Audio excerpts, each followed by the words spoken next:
Novidade importante envolvendo Roberto Pereira e Palmeiras. Como andam as negociações? Vídeo de hoje do canal do Nicola traz bastidores dessa história e fala também a respeito do Corinthians e a renovação de contrato de Renato Augusto. Há novidades?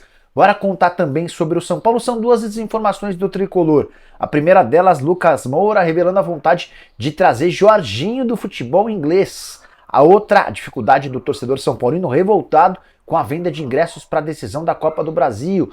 Bora te atualizar também sobre as últimas no mercado, bastidores, finanças e muito mais. Prometo que você vai curtir o vídeo. Fica comigo até o fim. Se curtir, não esquece de deixar like, de se inscrever no canal também, beleza? Bora começar com o tradicional giro de notícias. E a primeira informação é sobre o Corinthians. A negociação entre Felipe Augusto e Clube Brugge da Bélgica não existe mais. A janela na Bélgica fechou nesta quarta-feira. Negociação de 6 milhões de euros está desfeita. Bora contar também que o Flamengo se sagrou nessa quinta-feira bicampeão do Brasileiro Sub-20. Vitória na decisão por pênaltis contra o Palmeiras, depois de 0-0 no tempo normal. Detalhe importante, a última cobrança foi anulada pelo árbitro. O jogador do Palmeiras bateu com uma paradinha muito grande, considerada ilegal. O árbitro cancelou, ignorou, decidiu por invalidar essa cobrança e o Flamengo se sagrou campeão brasileiro Sub-20. Quero contar também que o Fluminense anunciou nas últimas horas a renovação ou extensão de contrato de Felipe Melo. Volante de 40 anos de idade, vai ficar no Flu até dezembro de 2024. Atleta que na atual temporada participou de 37 das 51 partidas do Fluminense. Fechando o giro de notícias, Renato Paiva se pronunciou pela primeira vez depois de pedir demissão no Bahia. Esse pedido de demissão veio a público na noite de quarta-feira. Nessa quinta ele afirmou que o Grupo City e alguns dos líderes do Bahia, como o Canu, pediram para que ele revisse essa ideia, mas ele entendeu que era hora de ir embora, até porque ficou muito chateado com a perseguição de alguns jornalistas e torcedores que o chamavam insistentemente de burro. Tem mais uma do giro de notícias importante. O Santos anunciou a saída do técnico Cleiton Lima, um dos maiores vencedores do futebol feminino. Ele havia sido acusado por jogadoras do próprio Santos de assédio. Cleiton decidiu colocar o cargo à disposição e a diretoria do Santos entendeu que era hora da saída dele. Ele e toda a sua comissão técnica foram embora. Agora o Cleiton vai ter de prestar esclarecimentos em relação a essas acusações. Hora de falar sobre confusão na venda de ingressos para São Paulo e Flamengo. Jogo que vale o título da Copa do Brasil, marcado para 24 de setembro, perdão. Essa venda se iniciou nessa quinta-feira e poucas horas depois, com uma venda exclusiva para membros da categoria Diamante no programa de sócios torcedores do São Paulo. Essa venda foi esgotada, o São Paulo anunciou que todos os ingressos estavam vendidos. O torcedor são paulino de todas as outras categorias ficou revoltado, até porque milhares de torcedores do São Paulo se tornaram membros recentemente para virarem sócios, pensando na chance de ir na final contra o Flamengo. Diante da repercussão extremamente negativa, o São Paulo anunciou que vai colocar outros ingressos à venda para as demais categorias do programa de sócios torcedores. Ninguém sabe ao certo quantos ingressos já foram vendidos, quais ingressos estarão à disposição e por quais valores. Só é importante lembrar que o Tricolor também criou uma norma diferente para essa decisão, afirmando que ninguém vai poder comprar um ingresso virtual e utilizar esse ingresso virtual. Haveria necessidade da impressão desse ingresso, o que também causou muita revolta. São paulinos muito bravos com o presidente Júlio Casares e Companhia Limitada. Bora falar agora sobre Renato Augusto. Vai ou não renovar seu contrato? Nas últimas horas, o Samir Carvalho, que é dono de um canal no YouTube que trata sobre o Corinthians, afirmou que a renovação do Renato com o Corinthians está praticamente acertada, no mínimo um ano está garantido. E as partes discutem sobre 2 anos. Entrei em contato com uma fonte minha no Corinthians e essa pessoa afirmou que esse papo vai ficar por um pouquinho mais distante, mais pro fim da temporada. Não que o Corinthians não queira renovar com o Renato, mas entende que a hora é de foco nas semifinais da Sul-Americana e na recuperação do time. Há algum descontentamento em parte dos dirigentes corintianos em relação à condição física do Renato. O meio atacante só esteve em 28 dos 54 jogos do Corinthians na atual temporada, número pouco superior a 50%, ou seja, o Renato joga uma partida e fica outra de fora. De qualquer forma, apesar dos 34 anos de idade, ele vai fazer 36 em fevereiro, tem 35 agora, faz 36 em fevereiro, a tendência é que ele receba a proposta de renovação por mais um ano. O Renato já disse para mim, via WhatsApp, que tem muita intenção de ficar no Corinthians para a próxima temporada. A tendência de fato é que exista essa renovação, mas até agora as partes não conversaram.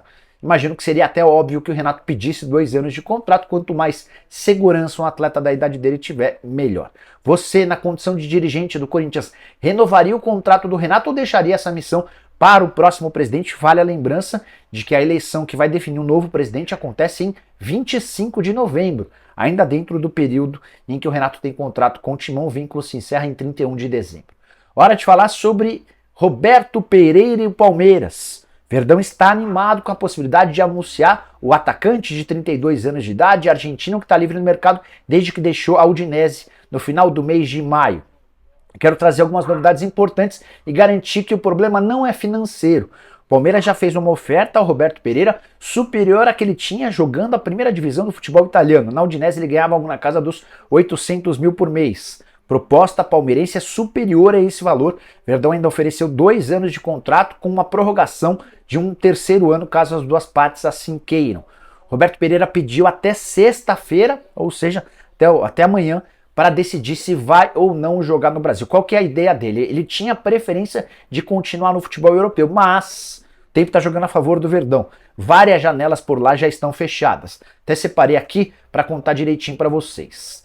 Alemanha, Itália, França, Inglaterra, Espanha e Portugal fecharam no dia 2. Não há mais possibilidade. A Bélgica fechou nessa quarta-feira sua janela de inscrições. A Arábia Saudita fechou nessa quinta-feira. Ainda sobram a Grécia no dia 11, o México no dia 13, a Turquia no dia 15, o Catar no dia 18 e os Emirados Árabes no dia 28. Aí você vai falar, Nicola, mas você falou de Europa e depois você cita México, Catar e Emirados. É que são países que têm potencial financeiro para fazer investimentos parecidos ou até superiores ao que o Palmeiras faria. Essas são as janelas que ainda poderiam oferecer risco ao Verdão. Repito, há otimismo no Allianz Parque em relação à possibilidade de um acordo. Entre sexta e sábado essa resposta deve aparecer. Vale a lembrança de que o Roberto Pereira conversou por semanas com o Santos. O Santos chegou a enviar o Galo lá para a Europa para negociar pessoalmente com os empresários e depois de 4 propostas feitas não houve acordo. Prometo ficar de olho nessa história e qualquer novidade eu conto para vocês. Beleza?